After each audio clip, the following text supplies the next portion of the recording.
Gracias, señoría. Tiene ahora la palabra el turno Podemos Asturias. Gracias, presidente. Y gracias a los comparecientes. Hablábamos antes de que los consejos económicos y sociales surgen tras la Segunda Guerra Mundial con el fin de impulsar la reconstrucción europea. Recientemente Asturias ha perdido 34 puestos en el ranking de riqueza de las 276 regiones europeas, pasando a disponer de un PIB por habitante en paridad de poder de compra equivalente al 80% del promedio de la UE en 2014, frente al 84% en 2013. Le hago una pregunta al señor Pino. ¿No le parece que los CES han pasado de ser órganos consultivos para la reconstrucción europea a meros notarios de las políticas de austeridad? Para nada, para nada. Me parece muy bien esa construcción dialéctica a medida, pero para nada. Igual que quiero decir algo que tiene en relación incluso con su pregunta también, ¿no? Porque se hacen afirmaciones que no son ciertas. El CES tiene por criterio normativo hacer dictámenes a la medida que sea posible consensuados, lo que no quiere decir que en todos sus contenidos den la razón a las políticas del Gobierno. Se ve que no se suelen leer. Porque si se leyeran, lo que estoy diciendo yo se verificaría. ¿Verdad? Y además, efectivamente, como se dijo aquí, y en ocasiones incluso hasta sucede, se pueden presentar votos particulares de alguna organización determinada. Y si alguien quisiera tener el conocimiento, digamos, individualizado de lo que aportamos cada uno al debate, que acaba confluyendo en esa resolución, en ese dictamen único, pues no hay problema ninguno para ello. No hay problema ninguno para ello. O sea, para nada. Yo creo que aquí, lo reitero, sé que hago un juicio de valor, soy consciente, pero yo creo que aquí lo que se busca es otra cosa. No es un problema la pretensión del CES de eliminarlo por razones de carácter económico. Le hacía una pregunta, no era una afirmación. En todo caso, gracias por su respuesta, señor Pino.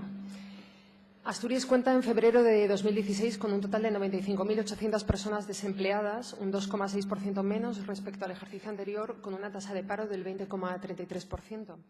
Es la menor bajada porcentual por comunidades. Al ritmo de recuperación observado durante 2015, tardaríamos más de 10 años en alcanzar el nivel de cotizantes que tenía antes de la crisis. Le pregunto al señor Braga, ¿siguen pensando que sus recomendaciones en materia de empleo son válidas? ¿Creen que el Gobierno con el que las consensuaron no ha querido aplicarlas? Y le pregunto si no les preocupa que al avalar las políticas del Gobierno se mantenga la situación de estancamiento o si temen que ya no haga falta hacer nuevos informes, sino que baste con fotocopiar los anteriores.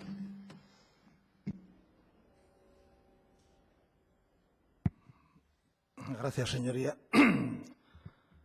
Yo creo que a veces no somos conscientes de las situaciones tal como están, ¿no? Pero voy a contestar con alguna información que doy de forma habitual.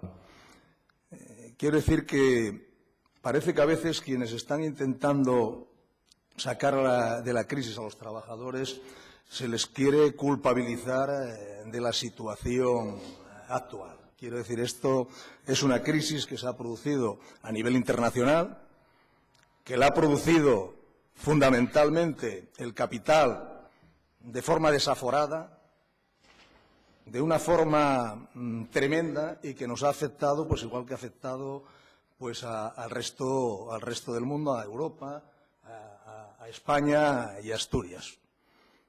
Pero tengo que decir, en honor a la verdad, que los últimos gobiernos, y allá donde nosotros lo hemos planteado, hay una inversión del 67%, una inversión social que protege a los más desfavorecidos, que no se está haciendo ni en otros países ni en otras comunidades autónomas. Y yo creo que sus señorías también son conscientes de que esto es así. Nosotros hemos apoyado en varias ocasiones los presupuestos generales del Principado de Asturias, porque todo es comparativo y en la situación y tal como está derivando la crisis y los efectos de la crisis en otras comunidades y en otros países, creemos que cómo se está atacando o cómo se está enfrentando la crisis del Gobierno de Asturias, pues es de una forma mucho mejor, mirando a los que menos tienen, a los más desfavorecidos que se está haciendo en otras comunidades autónomas, y cito alguna de ellas, como era Valencia hasta hace poco o como era la Comunidad de Madrid hasta hace bien poco. Por lo tanto, en ese sentido, decir que los sindicatos somos la solución y no el problema de lo que está pasando. Y, hombre, en que desde algunos foros a veces se nos cuestione, pues es hasta de una forma natural. Natural, bueno, pues que desde algunos partidos, desde algunos foros sociales o políticos que representan otra cosa, pues es normal. Pero luego que se nos ataque a los sindicatos o se nos cuestione a los sindicatos, que tenemos una amplia representación democrática, se nos cuestione, pues es muy raro. A mí me hace muchas veces reflexionar y pensar qué es lo que estará pasando. Que a veces puede ser que no se desea, pero oyendo algunas intervenciones, pues da la sensación de que también se nos quiere desprestigiar, aunque sea por la otra vía. Pero creo que estamos cumpliendo una función constitucional muy importante, que seguimos sometiéndonos al dictamen de los trabajadores continuamente y que, por mucho que se diga, es mucho más el porcentaje de la destrucción de empleo y de la pérdida de empleo que han tenido miles de trabajadores que los que hemos bajado los dos sindicatos más representativos, que no ha llegado a eso. Y representamos a los que trabajan y representamos a los parados. Y tenemos cuotas sindicales para los que trabajan y cuotas sindicales para los parados. Y negociamos miles de convenios, bueno, pues de una forma insolidaria que habrá que resolver, porque nuestra estructura solo la pagan los afiliados y negociamos para los que son afiliados y para los que no lo son. Para muchos que, bueno, pues de forma gratuita también se benefician de toda esa estructura pequeña para lo que tenemos que hacer, que tenemos las organizaciones sindicales, entre ellas la Unión General de Trabajadores, porque hay que afrontar los problemas desde la solidaridad y desde la responsabilidad. Y estamos en el país que estamos, con unas leyes, con una Constitución, y, lógicamente, la representación la tenemos quienes la tenemos. Por lo tanto, es un porcentaje de paro indeseable, pero que nosotros vamos a hacer todo lo posible, y así lo estamos haciendo, pues porque haya concertación social, porque existan foros como el Consejo Económico y Social, por seguir negociando convenios para el conjunto de los trabajadores. Por eso no vemos la limitación de los salarios, a veces tal como se plantea. No la vemos, porque nosotros negociamos convenios para mejorar la economía de los trabajadores, para que esos trabajadores cada vez tengan un bienestar mayor. Por lo tanto, limitaríamos los salarios por arriba, Señor esos Braga, que ganan miles de millones y nunca por abajo. Sí, yo le preguntaba... Gracias por la pregunta. Gracias a usted por la respuesta, pero yo en realidad le preguntaba si siguen pensando que sus recomendaciones en materia de empleo son válidas a la vista de los datos. Sí, le agradecería brevedad porque solo contamos con media hora para todas las preguntas a todos los comparecientes. Gracias. Bueno, lo siento si me extendí mucho, pero a veces las respuestas no son fáciles, no pueden ser a la inglesa y eso no hay. Hay que, lógicamente, argumentar el porqué de las cosas. Y así todo, a veces que hasta argumentando es muy difícil pues llegar a todo el mundo. No obstante, yo, presidente, quería tener una pequeña intervención por alguna alusión que se ha hecho a mí y a mi organización, si me lo permite. Tiene usted la palabra por alusiones. Sí. Perdone, señoría. ¿Perdón? Habrá una suspensión del tiempo nuestro de Pues de entonces, preguntas. si les parece a sus señorías, una vez termine el turno de preguntas, tendrá un turno por alusiones el señor Justo. Gracias. Porque entiendo que ha sido por alusiones anteriores también, por lo tanto... Continuamos con gracias. el turno de preguntas y luego tendrá un turno. Sí, gracias. Sí, yo al señor Berga le preguntaba si sigue pensando que las recomendaciones en materia de empleo siguen siendo válidas.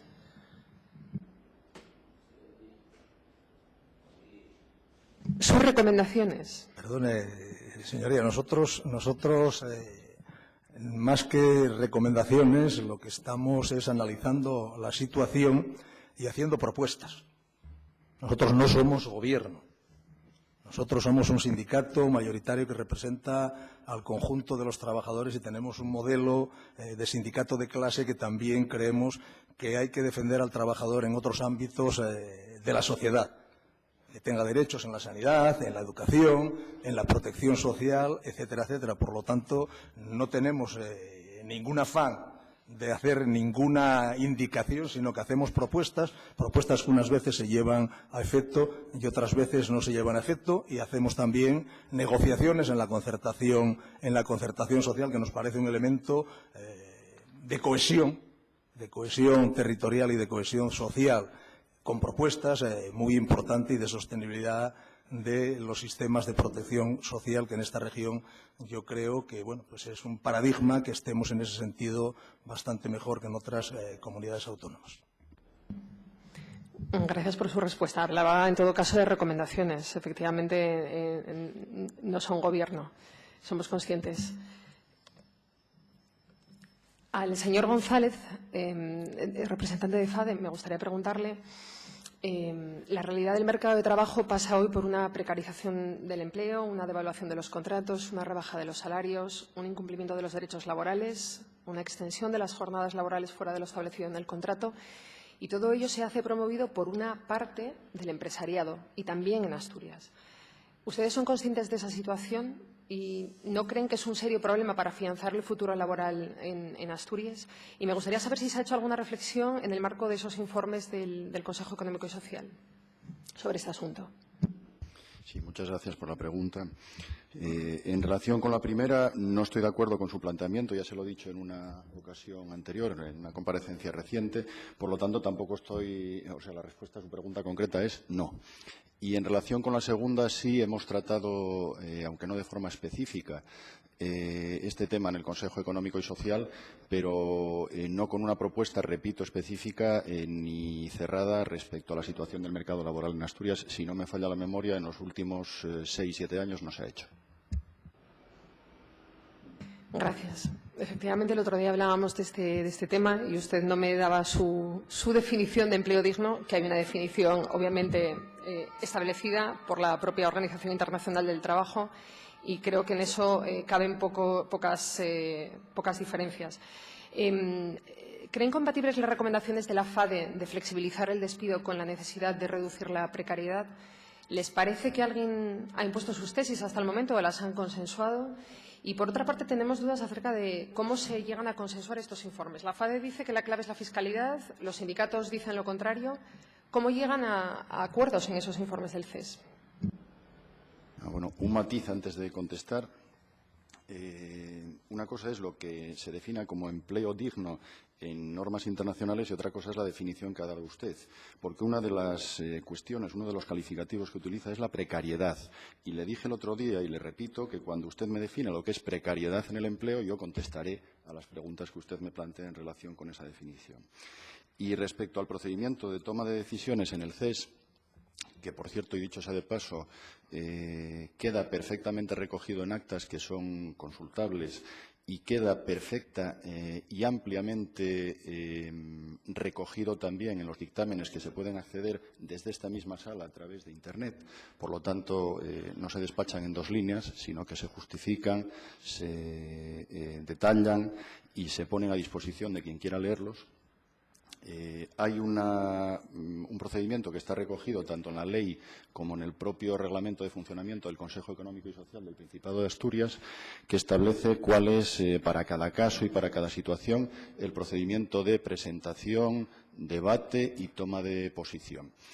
Que puede ser, como promueve el propio espíritu del Consejo, por consenso. Repito que este es un órgano, repito y recuerdo, que este es un órgano de diálogo social y, por lo tanto, impera la propia definición de diálogo y, en segundo lugar, la propia intención de consenso respecto a los dictámenes que se emiten.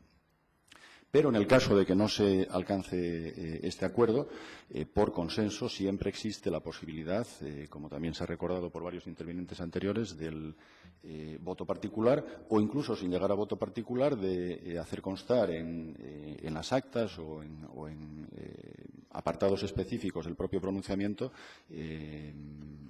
el parecer de cada una de las partes intervinientes en el propio proceso de debate y de toma de posición. No necesariamente de agentes sociales y económicos, sino de cualquiera de las personas que forman parte del Consejo.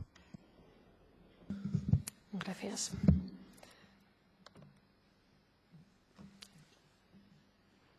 Los trabajadores pobres en España han pasado de representar un 10,1% en 2006 al 12,5% en 2014, 3 puntos más que la media de la zona euro, según Eurostat. En 2015, solo el 4,2% de los contratos fueron indefinidos a tiempo completo, frente al 36,7% de los temporales a tiempo parcial. Esta situación de doble precariedad, temporal y a tiempo parcial, afecta al 12,6% del total de asalariados en nuestra tierra.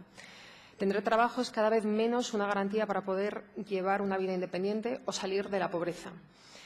Al presidente del Consejo Económico y Social de España me gustaría preguntarle si conoce cuántos españoles ganan menos de 1.000 euros al mes y también cuál es el sueldo del presidente del Gobierno en funciones, don Mariano Rajoy. No conozco el sueldo del presidente, pero por pereza, porque si hubiera acudido a Boletín Oficial del Estado lo hubiera descubierto. Miren, el conocimiento de los problemas no origina la solución de los mismos. Nosotros tenemos un mercado de trabajo agrietado y doliente. Las expectativas en España y en todo el mundo no son halagüeñas. Se acrecienta la polarización y el proceso de robotización puede afectar a una reducción de salarios entre el 18 y el 33%. Y esto no se corrige con el lux fiat, porque por mucho que digamos que salga la luz no se va a hacer.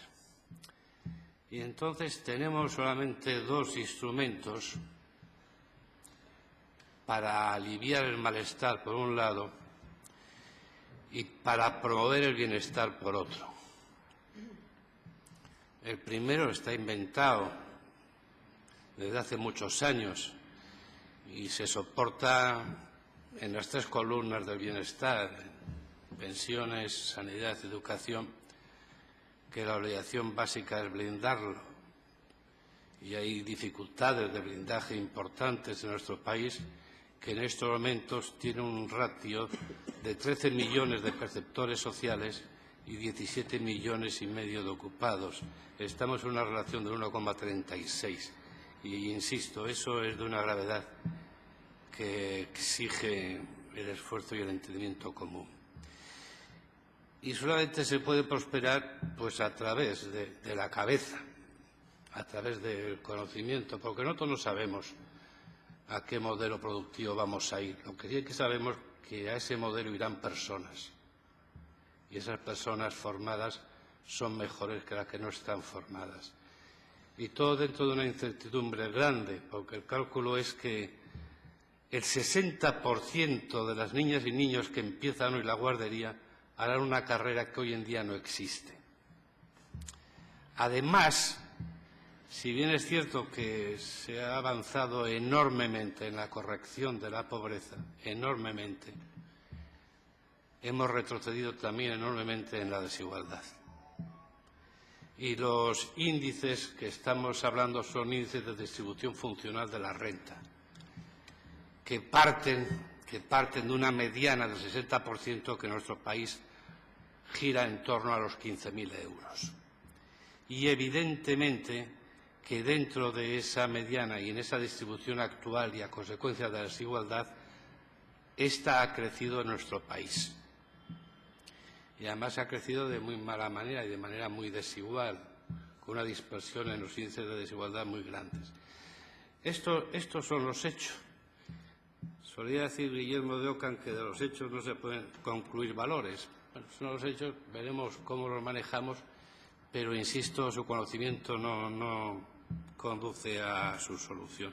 Lo que es importante es que seamos conscientes de la gravedad y de la dificultad, que por cierto, que no es reciente. En el 86 se publicó el famoso diagrama de Leche sobre el mercado de trabajo, que preveía solamente un núcleo estable del 50%, un 25% periférico que entraba y salía del centro y un 25% expatriado del mercado. Pues bastante doloroso, ciertamente.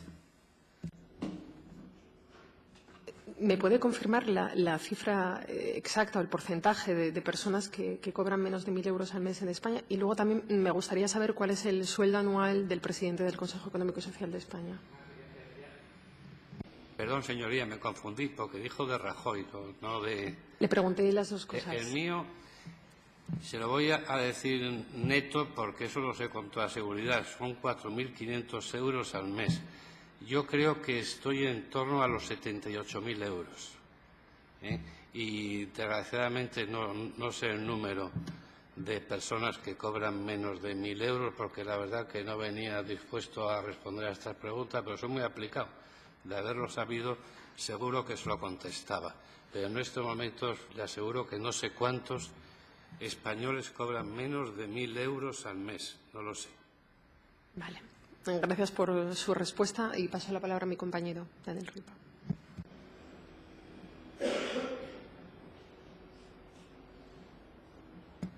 Sí, nuestros datos eran que el 42% en Asturias de los asturianos cobraban menos 1.000 euros al mes o menos. Recientemente conocíamos la noticia de la cadena del Árbol, donde sus cajeras cobraban menos de 750 euros mensuales al mes brutos, donde a pesar de ello pues se firmaba un acuerdo sindical que les perjudicaba y mitad de los parados no percibían ningún tipo de ingresos, mientras veíamos como los integrantes de consejos de administración de empresas como UNOSA cobraban 856 euros por 45 minutos de reunión. En este contexto de desigualdad creciente, que ha hablado el presidente del Consejo Económico y Social previamente, sí que a nosotros nos parece importante que la representación de los trabajadores se asemeje en parte a los representados, ¿no? Entonces, en ese sentido nos parecía interesante preguntarles tanto al señor Braga, Pino y González cuál era su sueldo, incluyendo dietas y complementos. Yo no sé si podrían confirmarnos eso en esta Cámara, incluyendo las dietas y los complementos y el sueldo. Antonio Pino, de Comisiones Obreras. Cobro de ArcelorMittal, no tengo unos 35.600 euros brutos como oficial de mantenimiento, al amparo de la Ley Orgánica de Libertad Sindical. No tengo ningún complemento salarial y en mi sindicato las dietas son 10 euros al día de dieta y los kilómetros a 0,15. No tengo ningún tipo más de recurso económico en mi favor personal.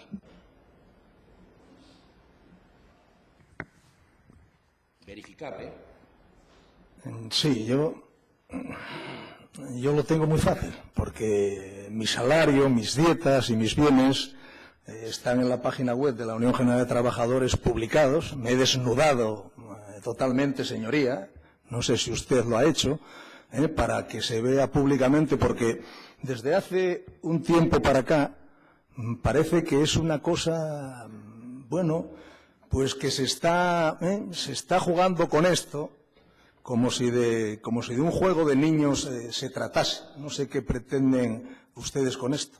Pero bueno, yo nunca he cobrado tampoco del sindicato, nunca. Tengo mi trabajo y tenía mi trabajo, ahora soy jubilado. Bueno, jubilado, sigo trabajando lo mismo que trabajaba antes de serlo, pero no tengo ningún secreto en ese aspecto. Pero si lo tuviese daría lo mismo. Quiero decir que las personas no se miden, sobre todo los asalariados, por si ganan más o ganan menos. Y yo creo que ustedes están alimentando pues de algo que, mire, hágame caso, no les va a dar nada. Eso se agota rápidamente.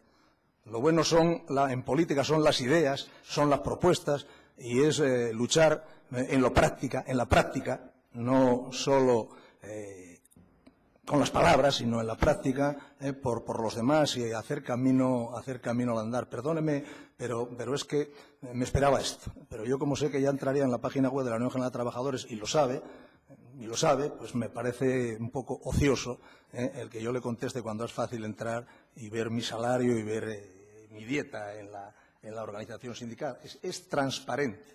Desde hace pues 2 años que parece que, bueno, pues esto se convirtió en algo muy interesante. Lo mejor es ponerlo, hacerlo público y ya está. Yo, por poner el punto discordante, mi sueldo es privado, solamente lo conoce el que me lo paga, Hacienda, y no se lo voy a decir a usted porque no tengo por qué hacerlo. Agradezco a los comerciantes que han tenido a bien explicar con detalle su sueldo. Yo creo que es interesante y creo que es clave en este asunto. Es clave entender por qué la desigualdad en estos últimos años ha crecido en España y una parte de los trabajadores ha quedado excluido de esa precarización creciente que ha tenido otra parte de los trabajadores. El CES tiene consignado 100.000 euros para dietas, si no me equivoco, en el presupuesto. Y han recibido, o sea, esas dietas se cobran, se donan al sindicato o a la FADE, se utilizan. ¿Cuánto es el montante? No vimos el desglose del uso de las dietas. Bueno, empiezo yo si quieren. FADE no cobra ni un solo euro de dietas del CES. Yo,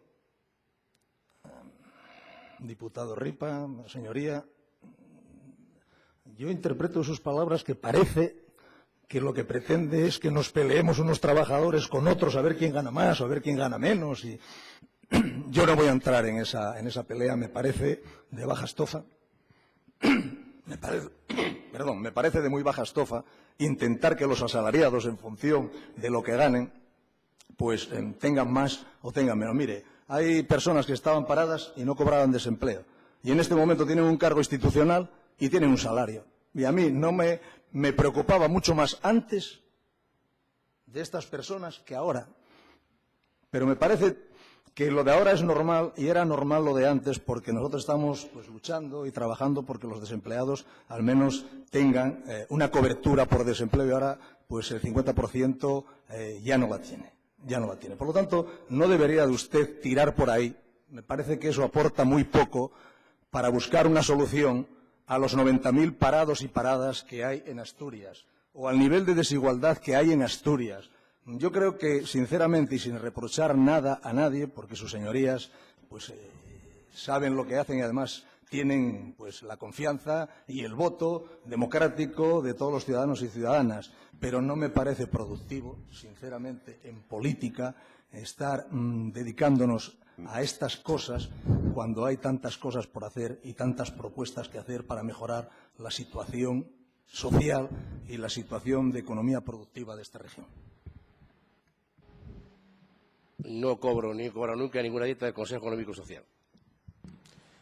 Agradezco las respuestas. Tenía a mis tres comparecientes las preguntas, pero es muy complicado cuando tampoco hay concreción en las respuestas. Quedan 2 minutos, señoría.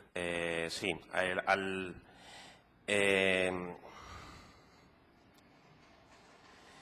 Vale. Yo quería preguntar al señor Álvarez. Usted es sindicalista, ha estado en UGT durante cierto tiempo. Usted, si no me consta públicamente, explicó que el gasto que se hacía de los recursos públicos que usted veía en el día a día no se correspondía con una eficiencia y que eso podría afectar a la defensa de los derechos de los trabajadores. Me gustaría que nos explicase un poco más eso. Al señor Carretero quería que preguntase, pues, iba a preguntar el problema que insistís un momento en el problema de la representación de mujeres desempleados, migrantes, contratos temporales, gente que en 4 años no participa en elecciones sindicales, y cree que eso afecta a la representación en las decisiones del CES. Y al señor Estrada, si considera que hay un uso eficiente de los recursos públicos en materia de que se usan dentro del CES, si considera que se está haciendo un uso eficiente. Gracias. Responden y continuamos con el siguiente grupo parlamentario. Bueno, yo creo que la eficiencia sindical en Asturias es evidente que no ha sido buena, que no han sido eficientes. Las tasas de paro ya sabemos cómo están, la situación ya sabemos cómo está de precaria y luego sabemos cómo hay un inmovilismo total. Pues el porqué de ese inmovilismo lo tendrían que explicar ellos. Yo no entiendo, por ejemplo, yo vengo de Langreo. En Langreo ha habido un desmantelamiento industrial brutal. En la empresa que yo trabajaba está cerrada, se ha ido de Langreo. Sabemos el fraude que hubo con los fondos mineros, es algo que está ahí, que salió publicado en prensa. Tenemos el síndrome confusional del señor Villa y el síndrome confusional de muchos más. Entonces, es injustificable cómo se han creado empresas que se han ido a los 5 años, nada más que agotan el tema de las subvenciones, empresas en las que había un 50% de afiliación de los dos grandes sindicatos. El ejemplo más claro es Alas Aluminium, una empresa que estuvo 5 años funcionando, que se fue, que no devolvió las subvenciones, Venturos, otra parecida.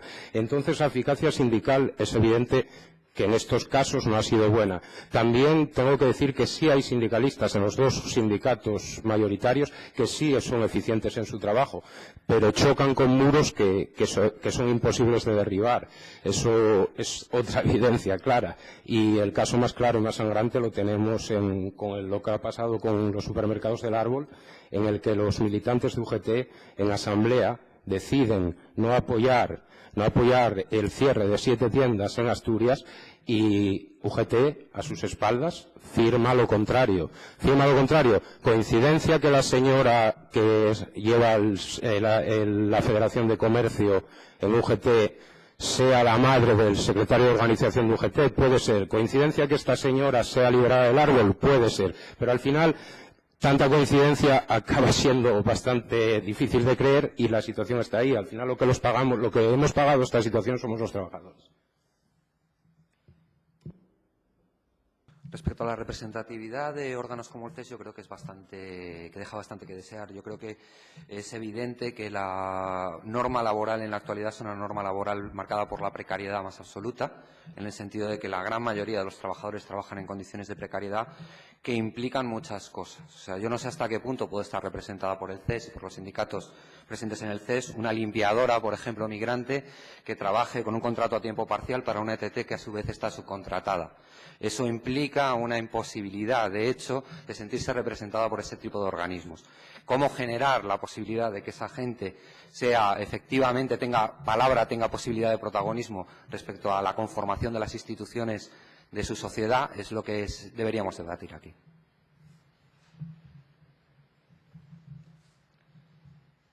Bueno, sobre el uso de los recursos económicos, si es eficiente, pues no. La contestación es claramente no. Si yo, como Xunta Xeral del Principado, como Gobierno, tengo calces abondo para empobinarme a todos los que formen parte del Consello Económico y Social y por sencillo trámite de mandáis por un correo electrónico el texto de la ley, del acuerdo, del informe, de lo que sea, sobre lo que yo quiero saber que opinen, mándoloslo, espero que me contesten, míralo y estudiolo, y ya veo lo que opinan toda esa gente de lo que yo quiero hacer. Entonces, tener montado un tinglao, un chiringo, que para lo único que vale para pagar dietes, para seguir justificando unas perres por colaboración institucional, que ya casi el millón y medio del que estaba falando antes, pues claro, no se justifica de ninguna manera que haya ese órgano. Oiga, entrugue ellos un perún a cada uno de todos ellos que mandar un correo electrónico no cuesta €1 y estudie lo que manden y ya está. Entonces, claro, no vale para nada tener un Consejo Económico y Social y todos los perres que vayan para ahí, pues para mí, en mi opinión, y la del Consejo por otra función pública en Asturias, y he tirado los perres de los asturianos. Y no me parece que tengamos para esas cosas. Buenas tardes, casi. El director general del CES era hasta hace unos pocos años el cargo público mejor pagado de Asturias, según datos del Concello por otra función pública. Actualmente tiene la misma retribución que un consejero o consejera del Gobierno asturiano, si no me equivoco, 64.650 euros anuales. En una sociedad en Asturias donde el 42% de la población cobra menos de 1.000 euros, ¿usted cree que le puede alejar de alguna manera de algunas de las personas que tiene que representar en el ejercicio de su labor?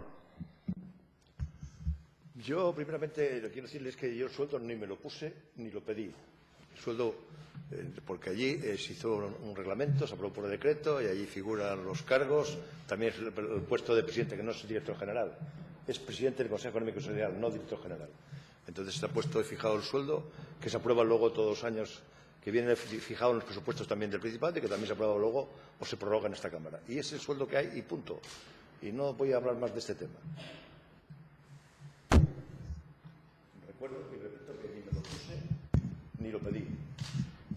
Sí, no le achaco la responsabilidad de ponerse su propio sueldo, pero ¿usted cree que algunos trabajadores de ese 42% que cobran menos de 1.000 euros les podría resultar complicado de entender por qué las personas que emiten informes sobre su situación laboral o sobre las mejoras que tienen que implementar en el mercado laboral podrían sentir que no representan los intereses o las sensaciones vitales, la situación vital de precariedad, de falta de temporalidad, de falta de horizonte de trabajo, de trabajadores pobres que ellos están sintiendo en el día a día y en los últimos 5 años con el inicio de la crisis. ¿Cree que podría haber esa desvinculación de una parte de la gente a la que ustedes representan? A mí me preocupa esa gente. Me preocupa la gente que no cobra y la gente que está en el paro y la gente que lo está pasando mal. Me preocupa esa gente, me preocupó siempre. Lo que pasa es que eso no guarda relación con el debate que viene aquí a hacer en esta Cámara, que es sobre el tema de la existencia o no existencia o la posibilidad de mantener o de no mantener el CES. No quiero entrar, pero es que, insisto, creo que es central para el debate que estamos teniendo hoy aquí. Es central en el sentido de que una de las posibles cortapisas o dificultades para justificar el CES sería que no representa o no considera muchos trabajadores que representa las medidas, las propuestas, la representación que actual hay, la situación de precariedad constante y vergación progresiva que ha habido, ¿no? Podría haber esa sensación. Entonces, yo le respeto su opinión de que considere que no haya ninguna relación entre el nivel de vida de las personas que emiten los informes sobre la situación de los trabajadores y los trabajadores, pero desde el punto de vista de nuestro grupo consideramos que tiene absoluta relación. Consideramos que claro que tiene relación si las personas que están emitiendo informes de cómo se tiene que orientar la política laboral pues están viviendo situaciones que no tienen nada que ver con esas personas a quien se dirigen esos informes. Si el problema de la existencia del CES consiste en que haya un presidente que cobre esto o lo otro, hagan usted la reforma y quiten la figura del presidente o bajen el sueldo. O busquen otra fórmula, de presidencias rotativas o presidencias honoríficas. O sea, que yo creo que eso no guarda ninguna relación con la proposición de ley del Grupo Popular sobre la supresión del CES. Si todos los problemas se resolviesen con el sueldo del presidente, se quita el presidente y punto. Yo nunca estuve en ningún sillón atado. Siempre llegaba con la maleta vacía o semivacía y marchaba con ella igual. Nunca me agarré a ningún sillón, ni me agarro. Si tengo que marcharme, me marcho. Y si la marcha mía supone que se va a resolver el problema del CES, automáticamente presento la dimisión y punto. Por tanto, hablaron aquí del sueldo del presidente. Hagan la reforma nuevamente del CES, quiten la figura del presidente, busquen otra forma del presidente o pongan el sueldo que se cree conveniente y punto, pero nada más. Y os repito, la gente que lo pasa mal me preocupa tanto como puede preocupar a usted, o más. La gente que lo pasa mal, la gente que está en el paro, la gente que no tiene y que además tiene muy pocas posibilidades de volver a integrarse en el mercado de trabajo, etcétera, etcétera. Eso realmente me preocupa y me preocupó siempre. Usted, en una entrevista hacía unos años, proponía que había que producir más barato para mejorar la competitividad. No entendíamos muy bien, no sé si nos podría explicar exactamente a qué se refería, si esas opiniones luego se han trasladado a los informes del CES, si considera que es una línea a seguir la producción, el abaratamiento de costes en la producción y si eso tiene alguna relación con los salarios de los trabajadores en los últimos años. No recuerdo nunca que haya hecho esa propuesta. Y, por otra parte, en el CES el presidente tiene un solo voto. Ahí se vota por mayoría o se vota por unanimidad.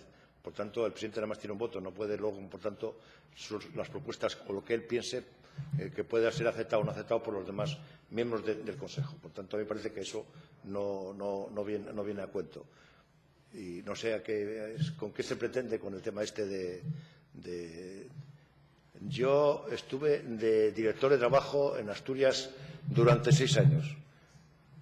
Estuve trabajando, me pagaban por ello, siempre tuve el respeto de los sindicatos y la patronal, me llevaba bien con ellos, ellos me tenían a mí también la consideración correspondiente y nunca tuve ningún tipo de problema. Todos los problemas que se planteaban tratamos de resolverlos y, por tanto, yo pertenezco que no tengo por qué decirlo, pero lo digo, pertenezco a un sindicato de izquierdas y también a un partido, de lo cual me siento sumamente orgulloso y siempre defendí y personalmente esas ideas del partido al que pertenezco y también al sindicato. Y luego en el resto me comporto de acuerdo como debo comportarme cuando ocupas un cargo en la Administración. Yo cuando era director de trabajo para todos, igual para los empresarios que para los sindicatos. Para mí todos eran iguales y a todos los defendía con el mismo interés y con el mismo cariño y con el mismo respeto. Hoy han hablado muchos representantes aquí que han venido a defender la existencia del CES sobre la necesidad de incorporar cambios y mejoras, también a otros de los comparecientes. Mi pregunta es si de esos cambios y mejoras que hoy se han comentado aquí se han definido en algún informe del CES, si hay algún informe del CES o algún dictamen del CES que haya evaluado qué cambios serían necesarios para mejorar la representatividad y dónde se podrían encontrar un poco pues bueno, entendíamos que es parte de la evaluación y del trabajo del CES pues evaluar cómo mejorar su propia acción. Esos temas, en el CES se trataba los temas que había que tratar, que eran cuando se mandaban los dictámenes, para hacer los dictámenes, ahí se trataban los temas correspondientes a las competencias del CES. El tema de que si habría que mejorar o tal era un tema que era un debate que no procedía por causa de que eso no entraba en las competencias que tenía el CES. Eso es un debate que tendría que hacerse en su momento en esta Cámara, o que tendrá que plantear el Gobierno, o que tendrán que plantear los grupos para su debate, pero no procedía, cuando estás trabajando en un tema, no podía hablar de otro tema. O sea, que estabas funcionando de acuerdo con las competencias que le marca la ley y el reglamento al CES. Claro, no, pero es que nos sorprendía que la mayoría de las personas que han venido hoy a hablar sobre el CES han explicado la necesidad de incorporar a sectores de sindicalismo agrario, pesquero o otros sectores sociales para mejorar la representatividad. Son medidas que parecían que había consenso en que había que mejorar esa representatividad, pero que luego eso se comenta en este debate, pero que no se ha plasmado en ningún informe, ¿no? Y parecería extraño, ¿no? Si es un debate que hay ese consenso, pues porque eso no se plasmaba en una propuesta, ¿no? de mejora. Porque, repito, porque en el CES lo que se trabaja es sobre lo que se pide y sobre la competencia que se tiene. Esto que se planteó aquí, que yo estuve escuchando y que además me parece que algunas intervenciones fueron interesantes, se hablaba de la posibilidad de modificaciones y tal, son cosas que tienen que plantearse fuera del trabajo del día a día del CES, en un debate y en un sitio distinto, que sería a través de la modificación de la normativa. O sea, que entonces ese es el debate que ahora puede suscitarse y decir, oiga, tenemos este CES, pues bueno, tiene estas limitaciones porque lo está impuesta por la ley, vamos a tratar de cambiarlo y entonces vamos a abrir un debate. Y yo creo que eso es positivo y eso se puede hacer, pero yo creo que tiene que hacerse pues fuera, en el Parlamento, en la Cámara, en la Junta, en el Gobierno, en los grupos que integran esta Junta, etcétera, etcétera. Pero en el CES, ¿cómo vas a plantear allí en una reunión de, oiga, vamos a... Hombre, informalmente siempre se habla, cuando antes de empezar las reuniones, a lo mejor hablas informalmente con unos y con otros, pero lo que es el trabajo del CES tienes que ceñirte a lo que realmente marca la ley, que es donde se te señalan las competencias de lo que tienes que hacer y de lo que puedes hacer. Le queríamos... Bueno, han salido cuestiones durante el día de hoy de sectores que podrían tener una infrarrepresentación en la composición del CES o de los representantes del CES. Ha hablado de los jóvenes, de los mayores de 55 años, desempleados, inmigrantes, trabajadores temporales, ¿no? También de la situación de una posible infrarrepresentación de las mujeres, ¿no? que está relacionada también con una brecha salarial, ¿no? Cobran 27% menos que los hombres, una amplia diferencia de salarios y la propia, si no me equivoco, la representación de las mujeres en el CES, pues hay una mayor representación de hombres que de mujeres, si no me equivoco, en tanto en Consejo Permanente como en su Pleno. Yo no sé si han valorado aumentar la proporción de las mujeres que participan en el CES o si consideran que esto podría influir de alguna forma en los resultados del Consejo Económico y Social. En lo que es el CES, como personal que trabajamos en el CES, siempre hubo más mujeres que hombres. En lo que es la composición del CES, bueno, pues allí cada grupo que tiene representación manda a los que crea conveniente. O sea, que no... Y nada más se puede decir sobre el tema. O sea, que no... el menos indicado para poder hacer ninguna sugerencia es el presidente, decirle a los demás grupos a quién tiene que mandar. Cada uno manda a que conveniente. Pero sí, repito, que en lo que es los funcionarios, porque ahí prácticamente somos todos funcionarios de la Administración, hay más mujeres que hombres. No, bueno, pues porque coincide así, o porque las que hay ahí pues son más tan preparadas, gente muy competente, mujeres muy competentes que están trabajando muy bien. Y coincide que hay más mujeres que hombres. Y en otro lado, pues ahí lo que manda cada grupo es lo que suele mandar. y la representación, lo que pueda haber y tal, pues hombre, aquí se debatió mucho. Yo creo que aquí las ideas que aquí se dijeron en este debate son interesantes para tratar sobre la futura composición o los grupos que pueden integrarse. O sea, yo creo que es un debate que tiene que hacerse aquí o hacer los grupos de la Junta, no ahí en el CES. Hombre, también tendrán que participar los que hoy tienen representación en el CES, tendrán que participar los sindicatos, tendrá que participar también la patronal, tendrá que participar la economía social, la universidad, los ayuntamientos, etcétera, todos los miembros o todos los componentes, todos los grupos que componen el actual Consejo Económico y Social, también se podrán participar en un debate si se quiere cambiar y modificar el contenido y las competencias del Consejo Económico y Social. Sí, lo decíamos porque nos preocuparía que nos alegramos de que la mayoría de las trabajadoras sean mujeres, creo que es positivo, pero también que algo que demandamos a nivel social es que se incorporen a los órganos de dirección en igualdad que los hombres, ¿no? Entonces, sí que creíamos que podría ser problemático, pues bueno, pues repito, que el órgano que analiza y que informa sobre las condiciones laborales, pues tuviese una infrarrepresentación de las mujeres o de otros sectores determinados, ¿no? Nos preocupaba también, y eso entendemos que no es un ámbito de su competencia, y sí que nos gustaría saber su opinión, de que también se reproduce esa falta de mujeres, de jóvenes menos de 35 años, de desempleados, o de jóvenes migrantes, por ejemplo, en las direcciones de las organizaciones que están presentes en el CES, ¿no? Mucho nos tememos que eso también se reproduce en las direcciones de UGT, de comisiones obreras o de FADE, y también se reproduce en el caso, por ejemplo, de la patronal, con los representantes de las pequeñas y medianas empresas frente a los de las grandes empresas, ¿no? Y que eso podría me gustaría saber su opinión, también sesgar los intereses que se representan a la hora de valorar la situación del mercado de trabajo de los representantes dentro de la Comisión Permanente del CES. Las mujeres que trabajan en el CES trabajan porque son sumamente competentes. Todas ellas son sumamente competentes. Y, por otra parte, mi criterio personal es que a mí siempre, y lo digo, a pesar de que a veces a lo mejor no está bien que lo diga y a veces no gusta, siempre me gustó trabajar con mujeres. Tuve cargos en la Administración, fue director de trabajo, fue subdirector de Jubilación, Muerte y Supervivencia también aquí en el INS, estuve de secretario en la Comisión Calificadora en Ávila algún tiempo y tal. Siempre tenía mujeres porque eran y son muy responsables y muy trabajadoras. Y no tengo que decir más que eso, o sea, que no es porque aquí ahora defiendo lo que defiendo y lo que tengo ahora en el CES, las que están trabajando conmigo en el CES, las compañías que trabajan conmigo en el CES, están allí porque son personas sumamente competentes. Hacen muy bien su trabajo, son muy trabajadoras y muy responsables, y nada más. Claro, estoy convencido de que las mujeres que trabajan en el CES son igual o más competentes que cualquier trabajador varón. Eso, bueno, lo veis por descontado y que cualquier funcionario de la Administración Pública. Yo no le preguntaba eso, le preguntaba si usted cree que existe en el mercado laboral un problema de techo de cristal, de acceso de las mujeres a los puestos de dirección, y si ese problema que existe en el mercado laboral se reproduce en el Consejo Económico y Social.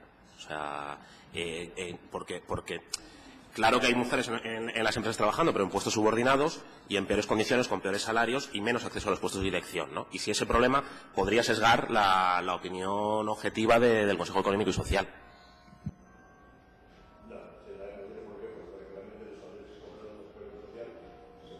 Indistintamente que fuera hombre o que fuera mujer le ocupa el puesto.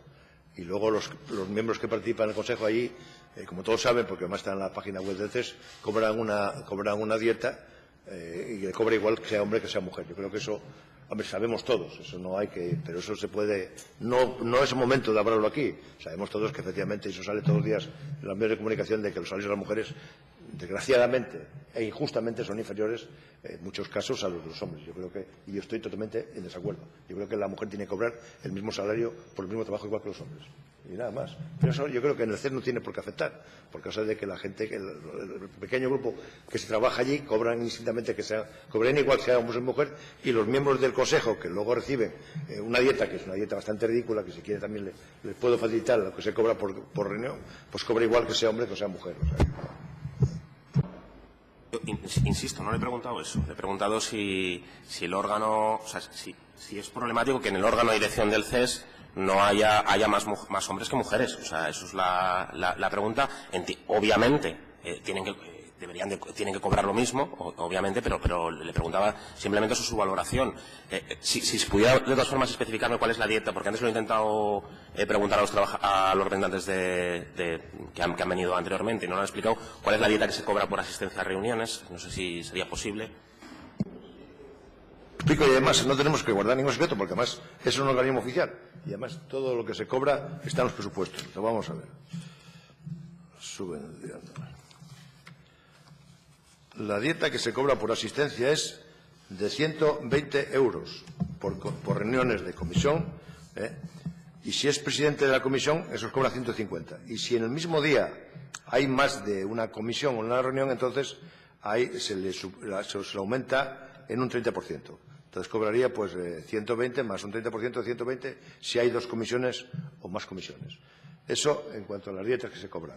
Y luego, en cuanto a los que también estuvo aquí discutiendo antes con el tema de que se preguntó a los agentes sociales ahí cobran subvenciones, no cobran dieta. No cobran dieta porque, o sea, de que lo lógico es que cobrase también dietas como cobra el tercer grupo. Pero allí entonces lo que hacen los sindicatos y la patronal es renunciar a las dietas que les podría corresponder para que se les pase a la organización a la que pertenecen. Y ahí son lo que ya les dijo también Pino, que eran el que viene recogido en el capítulo 4, que es 40.250 euros a la patronal, 30.191 a UGT y 30.191 a comisiones obreras. Pero esto es subvenciones, y estas subvenciones salen del tema ese de que ellos allí no cobran dieta. Ahí dieta nada más cobra el tercer grupo. Vale, porque habíamos visto una partida de 100.000 euros en dietas anuales en el CES. Yo no sé si... igual nos estábamos equivocando, ¿eh? No, hombre, tampoco, no. No sé al final cuánto fue el montante. No, mira, las subvenciones que cobran en total, los 3 grupos, son 100.636 euros en el año 2016. Esto está en el presupuesto. Sí. Vale. Pero esto es subvención. No cobran dietas. Dietas, lo que es dieta, los 120 euros lo cobran los miembros del tercer grupo. Los otros, que son los representantes, los 4 de la Administración, el de la Universidad, los dos de la Federación de Municipios y de la Economía Social.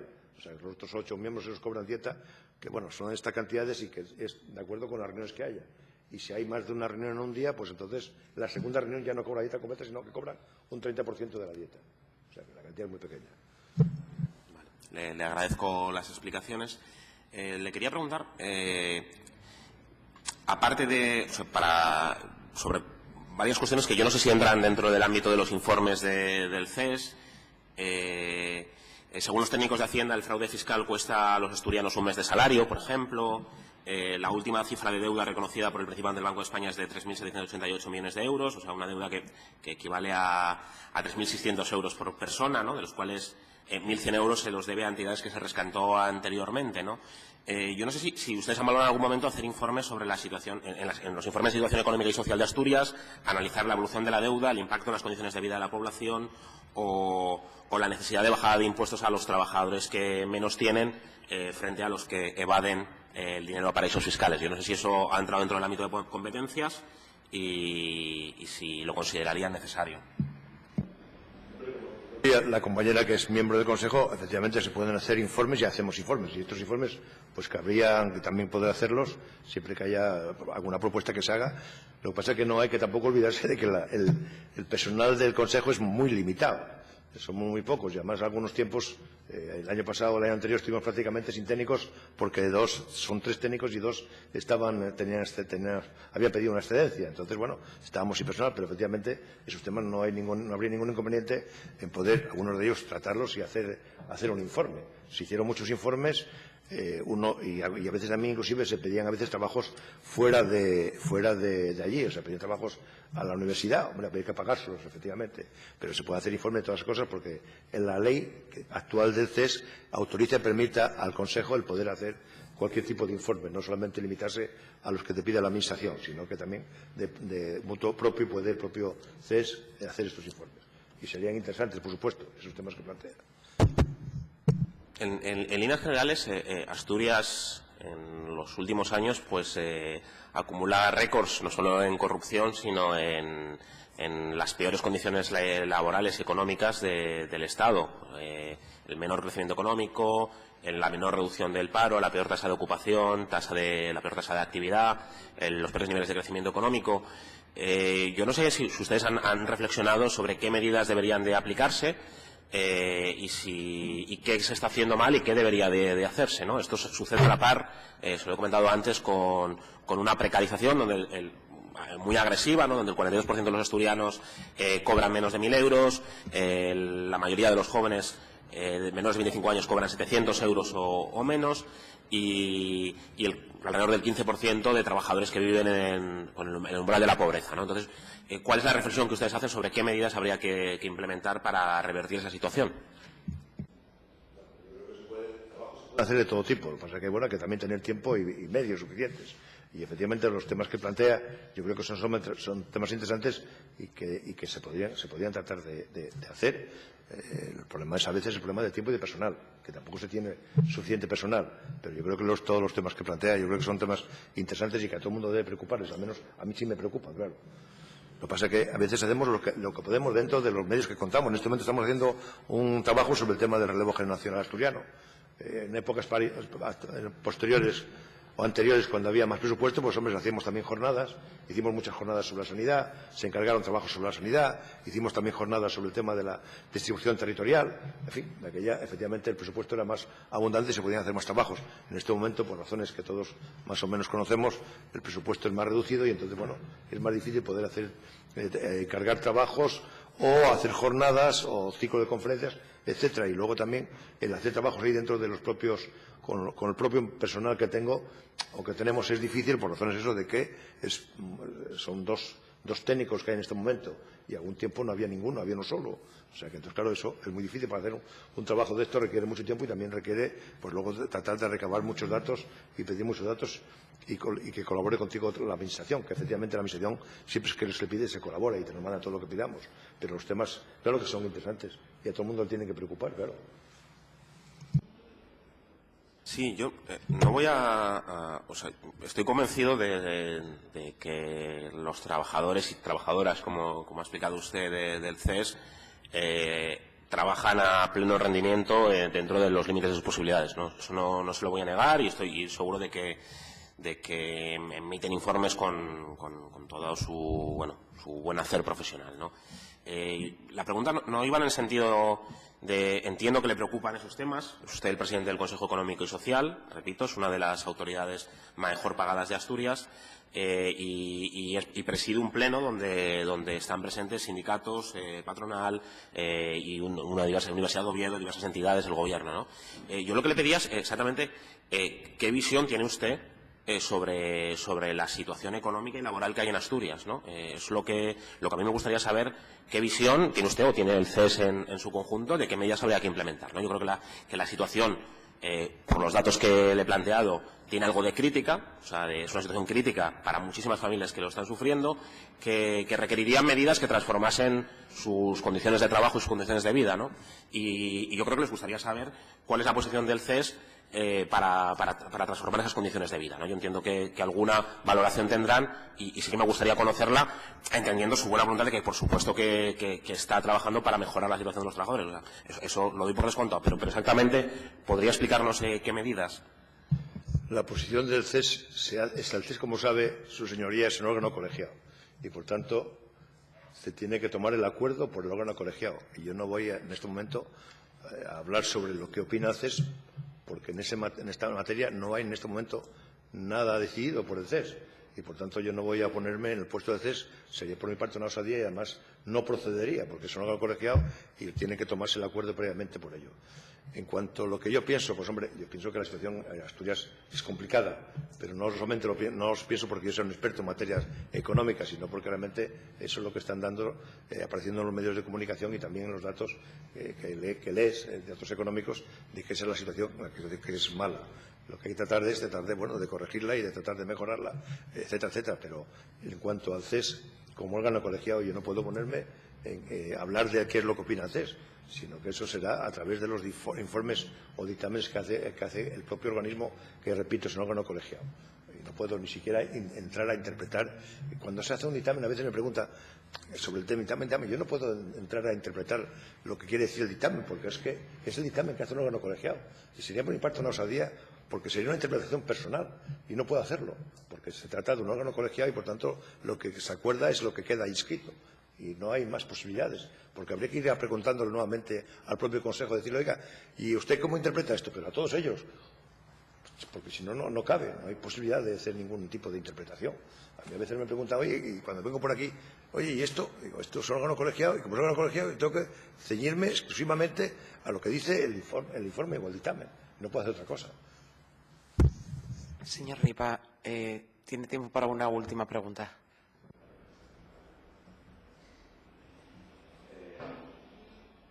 Sí, bueno, eran dos cosas. Una muy breve, que era la posibilidad de vincular en mayor medida a la universidad en la participación en la elaboración de informes de ámbito económico y social. Decía que hay representación de la universidad.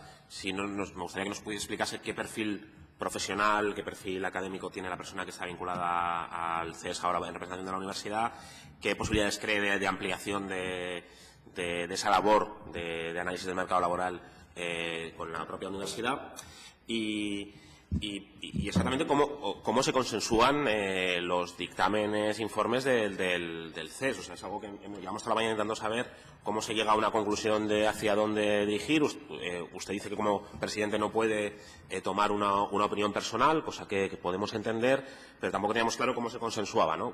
Quiero decir, en un momento en el que en la práctica las condiciones laborales han empeorado en los últimos 5 o 10 años, el CES no ha planteado una propuesta de modificación de esa situación laboral, o nos gustaría saberla, o cuál es la consensuada, y tampoco una propuesta de reformulación en el funcionamiento de la representación dentro del CES, como le planteábamos antes, ¿no? ¿Usted cree que para muchos trabajadores que ven el gasto en el CES podrían entender que no tiene una respuesta de cómo mejorar sus condiciones de vida, que podrían considerar preocupante de que el CES no tenga una respuesta clara en este momento de qué va a hacer para que las condiciones de los trabajadores en Asturias mejoren?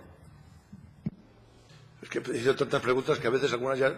¿Cómo se consensúa? Pues se consensúa todo, como se dice vulgarmente cuando se negociaba, cuando yo estaba negociando conflictos, dejando todas las partes pelos en la gatera. Es como se consensúa. Todo el mundo dejando y cediendo a veces cosas, porque a veces los planteamientos de la patronal no tienen nada que ver con el planteamiento de los sindicatos o con el planteamiento de la universidad o de los ayuntamientos. Entonces, en la negociación se llega a acuerdos dejando todo el mundo parte de aquello que ellos querían defender, o sea, lo que se dice vulgarmente, dejando pelos en la gatera. El tema de la universidad, yo creo que el tema de la universidad es muy importante. El tema de la universidad a mí me parece que es un tema sumamente importante y lo que puede aportar la universidad es mucho y lo está aportando. Y con el CES firmamos siempre un convenio, desde cuando yo empecé ya firmamos un convenio, tenemos una buena relación con la universidad, ahí tenemos becarios, hay 2 becas que son cantidades pequeñas las que se pagan y luego además también están haciendo prácticas esta gente que licenciados que están haciendo máster, están haciendo las prácticas, que es gente muy preparada. A mí me gustaría tener mucha más gente de esa para poder hacer más trabajos en el CES. Lo que pasa es que no se puede porque económicamente no tienes dinero, aunque eso luego no se les paga.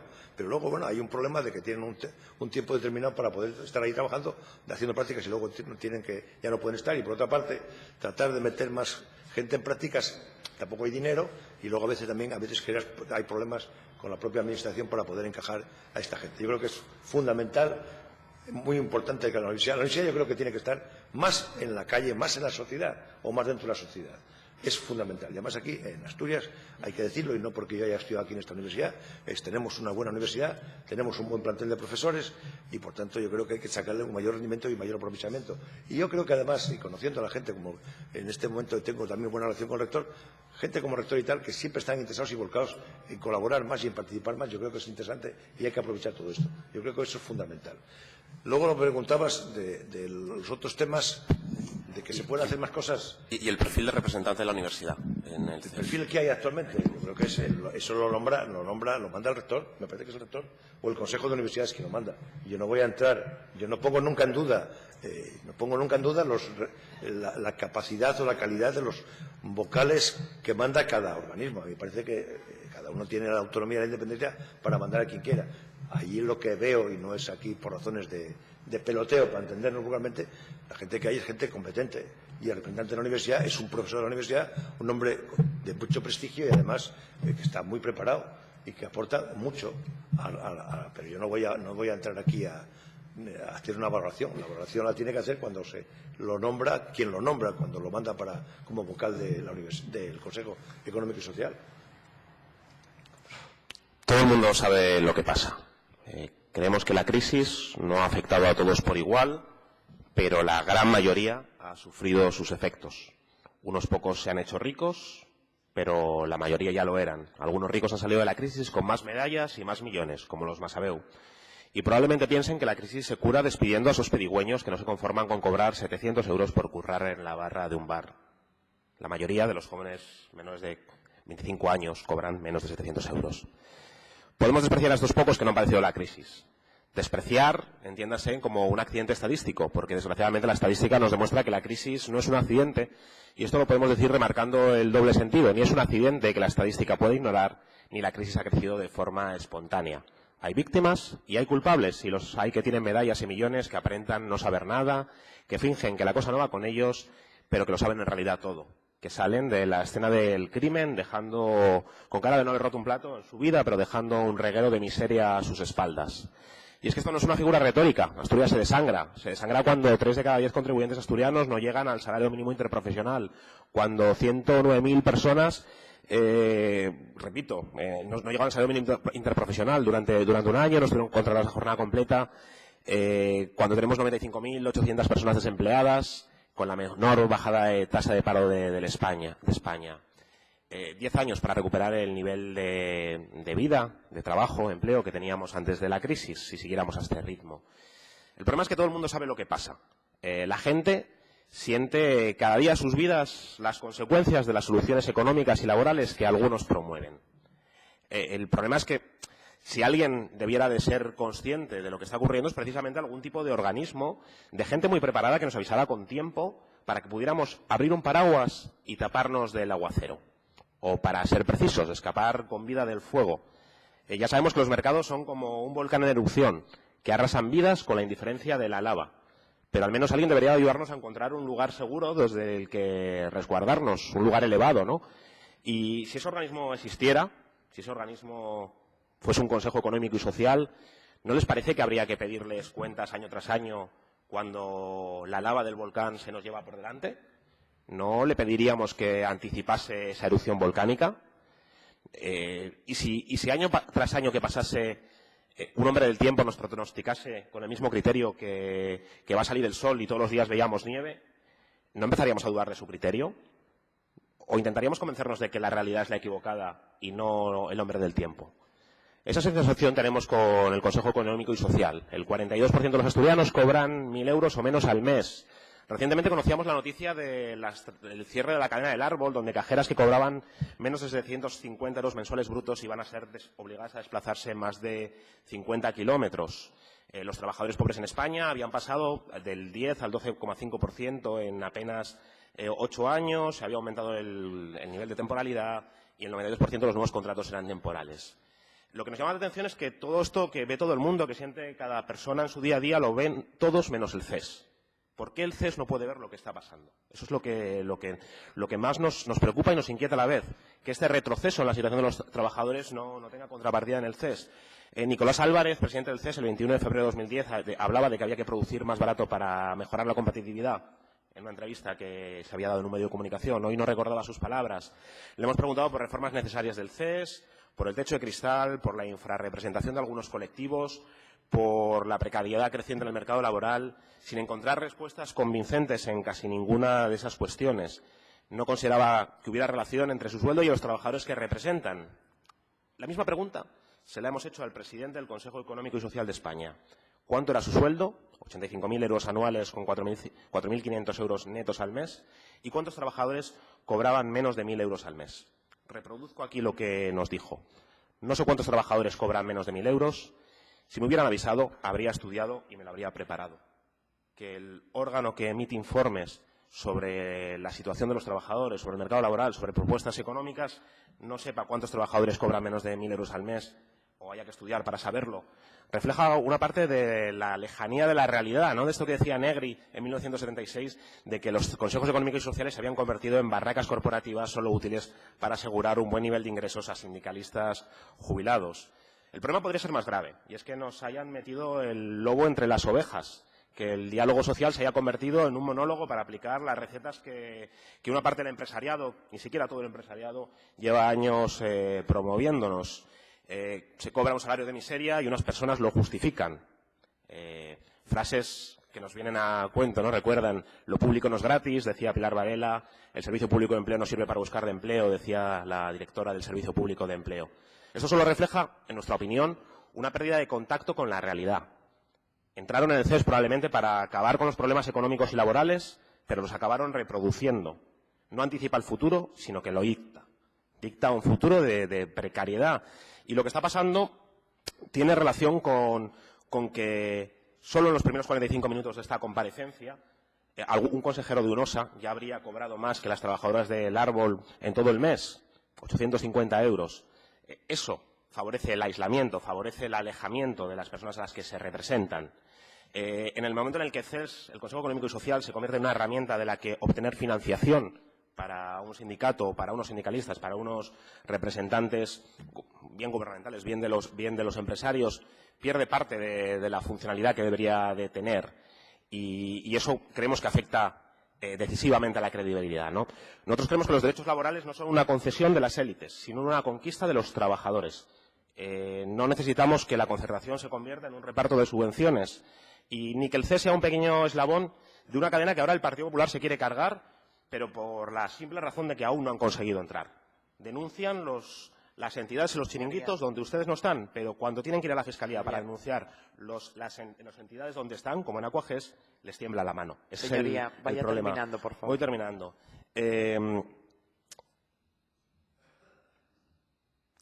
Hoy se han presentado propuestas para incorporar a quien no está representado en el CES, una amplia mayoría social, desde jóvenes, mujeres, migrantes, desempleados, personas con contratos temporales que no pueden participar en unas elecciones sindicales en su vida porque son cada 4 años. Se ha planteado la posibilidad de revocación, de participación directa, de ampliación de la representación. Yo me quedo con lo que pasaría si hubiera un Marcelino Camacho ahora haciendo sindicalismo en Asturias o un Jeremy Corbyn como en el Reino Unido que plantea avanzar en la conquista de los derechos laborales. Yo creo que se darían la mano y para que Asturias volviese a hacer lo que fue. Los sindicatos ingleses no duraron en un momento romper con el laborismo cuando se apartó de los derechos de los trabajadores y volver a la política ahora para mejorar conquistas que deberían de ser de todas las personas. Aquí no. Aquí continuaron con la deriva de un partido socialista que pacta con Rivera. Termino, ¿no? Reivindicamos ese espíritu de Marcelino Camacho que luchó contra el franquismo sin subvenciones ni chiringuitos para luchar contra él. No necesito eso. Para recuperar los derechos laborales que son de todos. Nos decía Pablo Álvarez, 3 frases, no he dejado de ser un sindicalista hoy después de la comparecencia, no he dejado de ser sindicalista ni un día de mi vida. El sindicalismo, que era una palabra hermosa, algunas personas lo han convertido en algo que me daba vergüenza. No estoy dispuesto a que nos roben por lo que luchamos y quiero recuperar hasta el último puesto de trabajo de Asturias y vivir con dignidad por el futuro que nos merecemos, porque es hora de ser valientes. Gracias, consejero. Entre las funciones que la Ley de Creación asigna al CES destacan las de emitir dictámenes con carácter preceptivo sobre anteproyectos de ley y proyectos de decreto que regulen materias socioeconómicas y laborales. También elaborar estudios, emitir anualmente un informe sobre la situación económica y social de Asturias. Es importante destacar que los informes y trabajos elaborados, se nos dice, son fruto del consenso alcanzado entre los distintos grupos que lo componen. Le pregunto, ¿los informes preceptivos son debatidos y realmente consensuados entre los distintos componentes del Consejo? ¿Hay alguno de los miembros con mayor peso en esa toma de decisión y proceso de llegar a consensuar? Pues, en teoría sí, yo lo que no entiendo es, lo que no sé directamente es el funcionamiento, cómo funciona. Todavía no estamos en ninguna reunión del CES. Pero lógicamente sí, claro, es un foro de discusión y al final lo que allí se aprueba es fruto de la discusión y del consenso. Comentábamos antes que nos interesa ese proceso de consenso en el que encontramos que hay grupos que defienden en teoría posiciones tan diferentes, y lo comentábamos ahora hace un segundo también con el presidente del Consejo. Yo le pregunto más en concreto si considera razonable que se consensúen los informes con el propio Gobierno.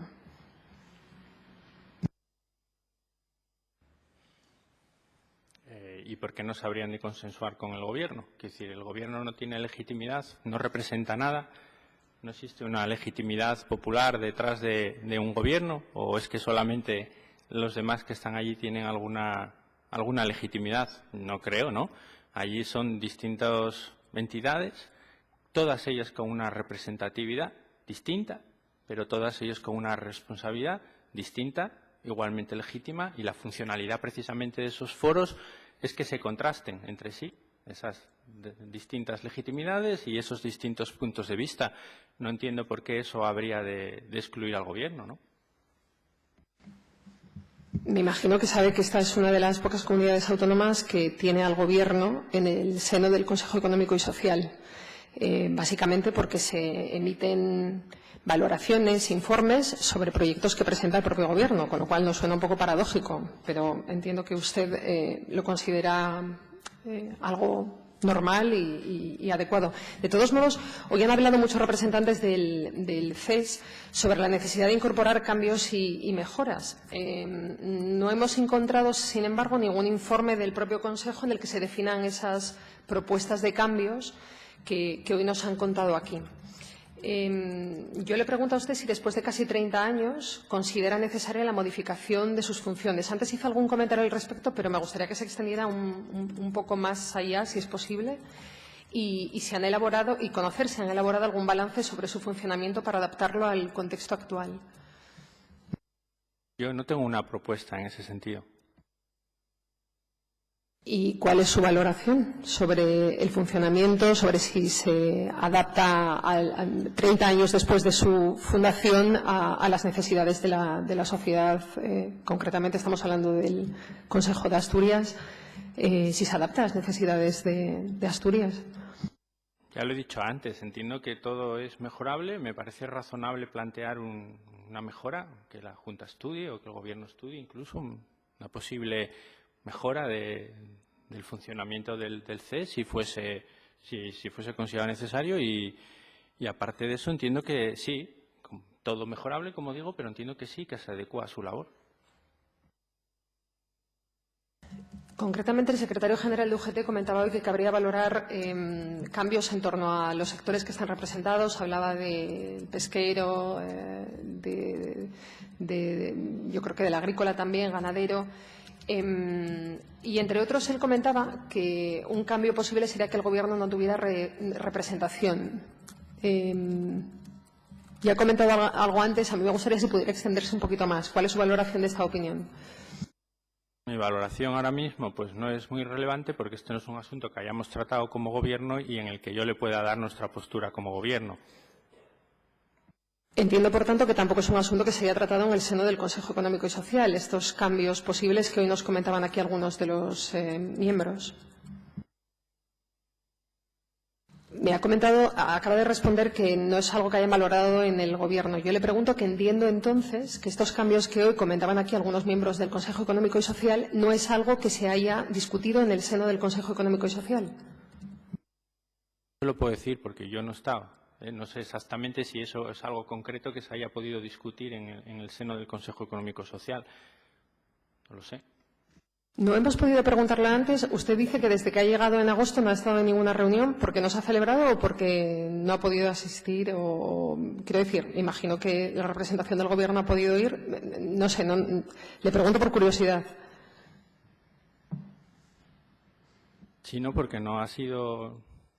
¿Convocado? No hemos tenido, no ha habido nada que procediese. ¿Les puedo preguntar qué número de reuniones hay del Consejo anualmente? No lo sé, a estas alturas. No sé cuántas reuniones hay del Consejo Económico Social, no lo sé. No, me resulta curioso que... El pleno de lo que es el... Ajá. No lo sé. Bien, trataremos de pedir esa información. Me suena curioso que desde su llegada no haya existido ninguna reunión, porque no haya habido ninguna reunión del Consejo, y que tampoco conozca los detalles de en qué punto está pues bueno, algo tan importante como lo relativo a su propia organización.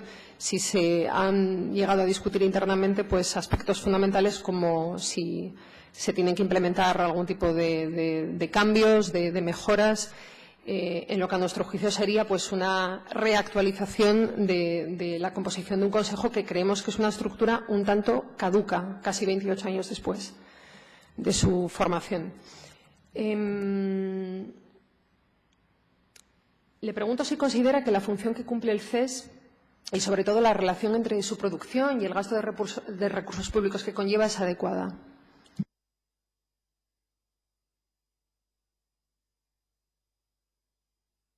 Entiendo que sí, además se ha reducido considerablemente en los últimos años. Bueno, no tiene relación una cosa con otra, pero independientemente de que se haya reducido, puede ser. No sé en base a qué contestaba la primera parte de su pregunta, si me puede dar un poquito más de información, quizás. Bueno, me parece que la estructura de gasto es bastante austera. No me parece que tenga ni una gran estructura ni que tenga unos gastos muy elevados, y además, como digo, es que se ha reducido sustancialmente, ¿no? Y en relación con lo que me decía antes, es que yo no soy, como consejero, miembro del Consejo Económico Social, entonces seguramente han tenido reuniones, pero en principio a mí no me tocaba ir, yo no sé lo que discuten exactamente en esas reuniones o no sé si ha salido exactamente el tema por el que usted me preguntaba. No sé qué me sorprende más, si que antes dijera que usted no había una reunión como si no supiera que no formaba parte de los 4 miembros de Gobierno que pertenecen al Consejo, o que no sea consciente de si los 4 representantes del Gobierno han acudido al seno de un Consejo en el que se discute sobre materias laborales, sociales y económicas, francamente.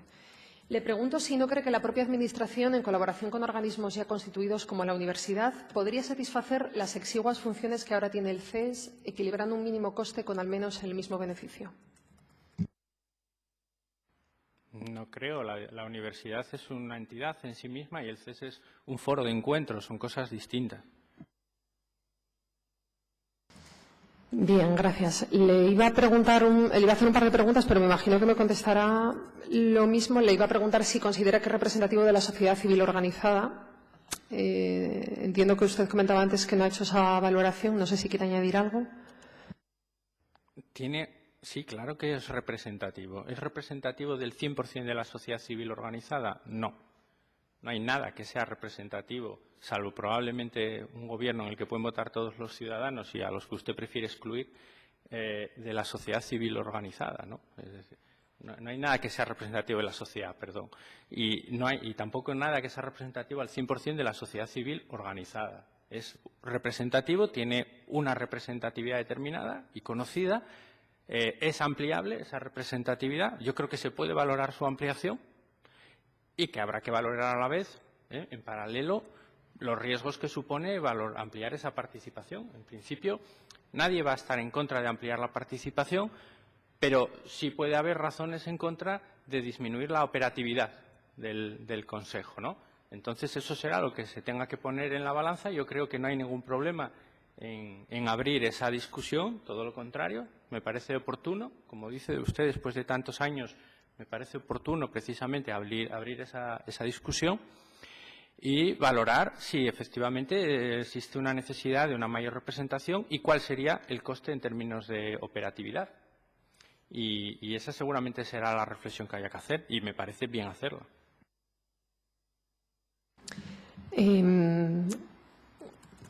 Creo que no voy a